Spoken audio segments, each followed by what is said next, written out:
Hello friends, இன்றைக்கி வாழைப்பூ வச்சு கோலா உருண்டை எப்படி செய்கிறது பார்க்கலாம் வாங்க. ஃபர்ஸ்ட் வந்து 2 கைப்பிடி அளவுக்கு வாழைப்பூவை நான் நல்லா க்ளீன் பண்ணிவிட்டு வாஷ் பண்ணி எடுத்து வச்சுக்கிட்டேன். கடாயில் கொஞ்சமாக எண்ணெய் விட்டு வாஷ் பண்ணி வச்சுருந்த வாழைப்பூவை ஆட் பண்ணிவிட்டு கொஞ்சமாக தண்ணி தெளித்து விட்டு ஒரு 10 மினிட்ஸ் வந்து குக் பண்ணி எடுத்துக்கோங்க.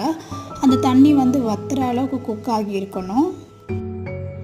ஒரு பெரிய சாரில் வந்து சின்ன வெங்காயம் இல்லை பெரிய வெங்காயம், நான் வந்து பெரிய வெங்காயம் 1 எடுத்திருக்கேன். 1 டீஸ்பூன் சோம்பு, கொஞ்சமாக பட்டை, கொஞ்சம் கிராம்பு, ஒரு சின்ன சைஸ் பச்சை மிளகாய், 2 டேபிள் ஸ்பூன் உடச்ச கடலை, 1/2 டீஸ்பூன் இஞ்சி பூண்டு பேஸ்ட்டு, காரத்துக்கு ஏற்ற மாதிரி வெறும் மிளகாத்தூள், உப்பு போட்டு மிக்சியில் நல்லா கிரைண்ட் பண்ணிக்கோங்க. எனக்கு கொஞ்சம் தண்ணியாக இருந்ததுனால நான் வந்து உடச்ச கடலை பவுடர் இன்னும் கொஞ்சம் ஆட் பண்ணி மிக்ஸ் பண்ணி அது வந்து உருண்டை பிடிச்சி வச்சுட்டேன்.